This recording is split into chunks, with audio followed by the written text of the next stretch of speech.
Assalamualaikum warahmatullahi wabarakatuh.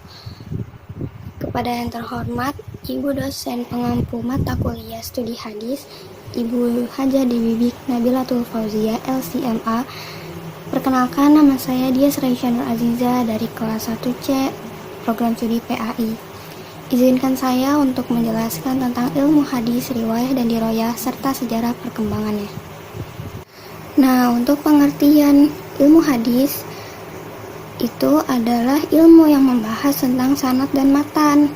Nah, kalau untuk sanad itu membahas tentang perawi, seperti sifat perawinya, dia itu orang fasik atau enggak, orang jujur atau enggak, adil atau enggak, dan juga biografinya seperti itu.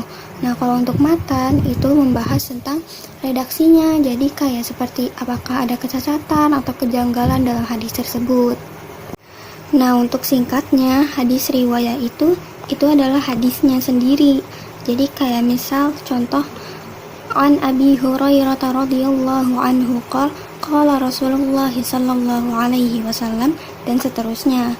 Nah, kalau untuk ilmu hadis diroyah ini itu ilmu hadisnya sendiri gitu.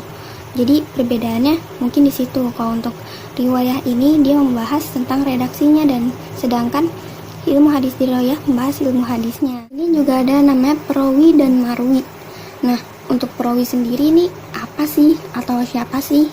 Nah, jadi perawi ini mereka itu adalah orang-orang yang membawa, mendengar atau menerima dan menyampaikan berita dari Nabi. Simpelnya bisa kita bilang dengan sanad.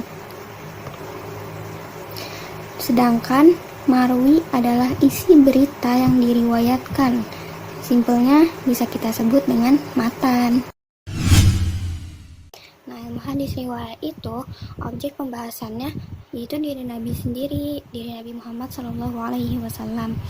Dan di ilmu hadis riwayat juga mempelajari tentang segala perkataan Nabi, perbuatan beliau, batasan-batasannya, terus juga ada ketelitian dari redaksi hadis tersebut seperti itu.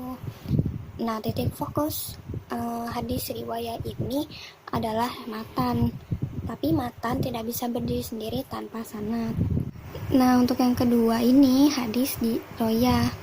Hadis diroyah ini objek pembahasannya itu penelitian sanad dan matan. Jadi kayak kita itu mencari tahu kualitas hadis tersebut, apakah diterima atau ditolak. Nah, kalau misalnya sanadnya itu tersambung, insya Allah hadisnya sahih. Tapi kalau misal terputus sanadnya, bisa jadi hadisnya dhaif.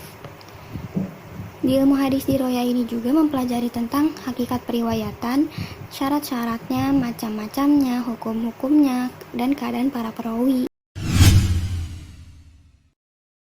Jadi sekarang saya akan meneruskan ke pembahasan selanjutnya, yaitu sejarah perkembangan ilmu hadis riwayah dan hadis diroyah.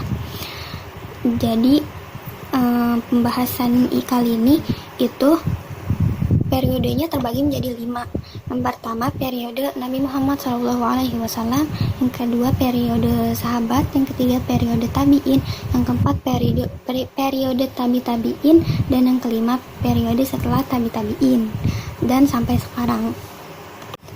Dalam periode Nabi Muhammad SAW itu ada larangan untuk menulis hadis. Kenapa kok dilarang? Karena waktu itu Al-Quran masih dalam proses penulisan. Jadi Nabi itu takut gitu akan bercampurnya Al-Quran dengan hadis, karena secara hadis dan Al-Quran sama-sama ditulis dalam bahasa Arab. Tapi ini bersifat kondisional.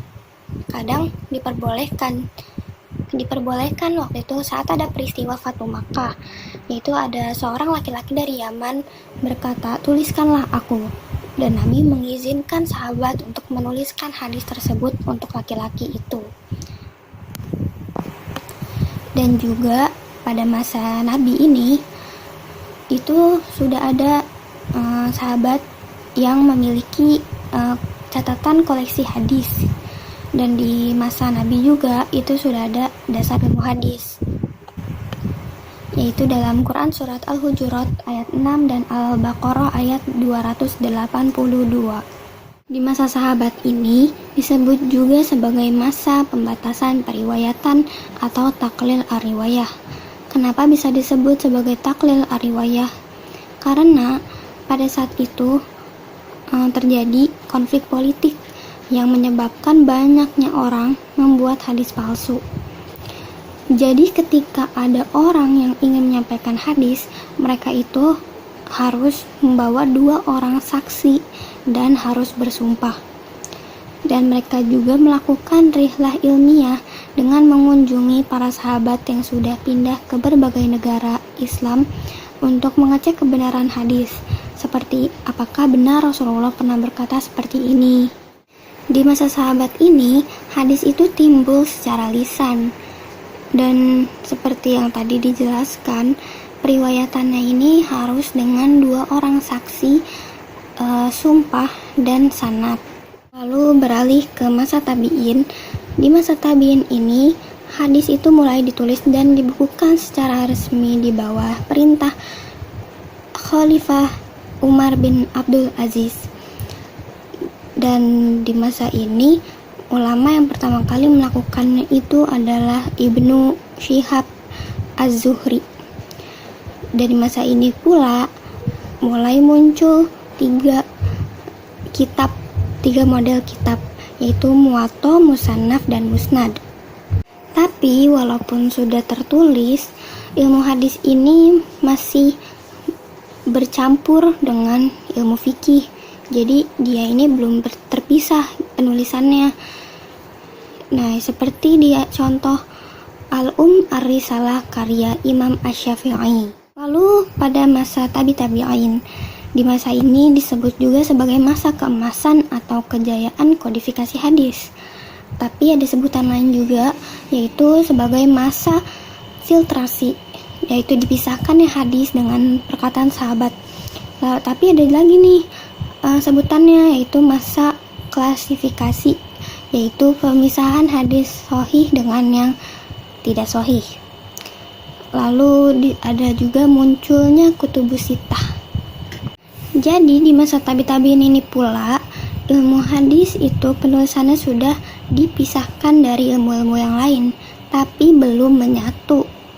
Dan mulai muncul nih kitab-kitab seperti At-Tariq Al-Kabir, karya Bukhari, dan lain-lain.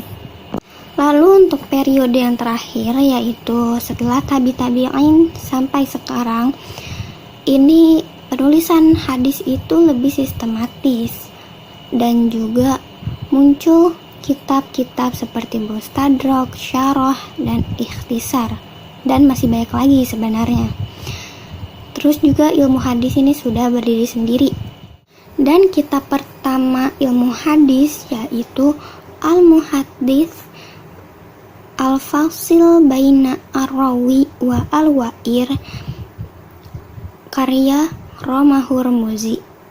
Sekian yang bisa saya sampaikan pada kesempatan kali ini.